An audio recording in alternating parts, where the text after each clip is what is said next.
Yoshlar uchun ta'lim va kasb tanlash yo'lida yangi imkoniyatlar eshiklari ochilmoqda. Shu bois joriy haftada poytaxtda boshlangan xalqaro ta'lim forumi mamlakatimiz yoshlari uchun xorijiy universitetlar bilan bevosita muloqot o'rnatish va o'z kelajagini rejalashtirishda muhim maydonga aylanadi. Mavzu yuzasidan muxbirimiz lavhasida batafsil tanishasiz.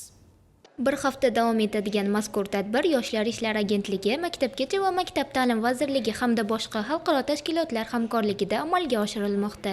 Bugungi ta'lim va kasb ko'rgazmasi aynan mana shu umumta'lim maktabni tamomlayotgan yoshlar uchun. Bugun har yili an'anaga aylangan MyFire kompaniyasi bilan Yoshlar agentligi, Maktabgacha Maktab ta'lim vazirligi va bir qator hamkor tashkilotlar bilan hamkorlikda mazkur ko'rgazma tashkil etilib kelinmoqda. Oliy ta'lim muassasalari o'zlarini yo'nalishlari, yangi ochilgan yo'nalishlari, zamonaviy kasblar bo'yicha taqdimotlar qilishadi. Ko'rgazmada dunyoning 40 dan ortiq nufuzli universitetlari keng formatli ta'lim xizmatlarini taqdim etdi. Uchrashuv universitetlarga kirishni rejalashtirayotgan maktab bitiruvchilari va yoshlar uchun eng yirik ta'lim ko'rgazmasidir. Unda abituriyentlar mamlakatimiz hamda xorijlik mutaxassislardan qabul kvotalari, stipendiyalar, shuningdek jamiyatda qaysi kasblar talab qilinayotgani haqida ma'lumotlarga ega bo'lishdi. Bizning universitetimiz Toshkent shahrida joylashgan bo'lib, asosiy Amerika universiteti birinchi ochilgan 2019-yilda prezident qarori asosida va bugun xalqaro universitetlar orasida biz ham qatnashmoqmiz. Ko'pgina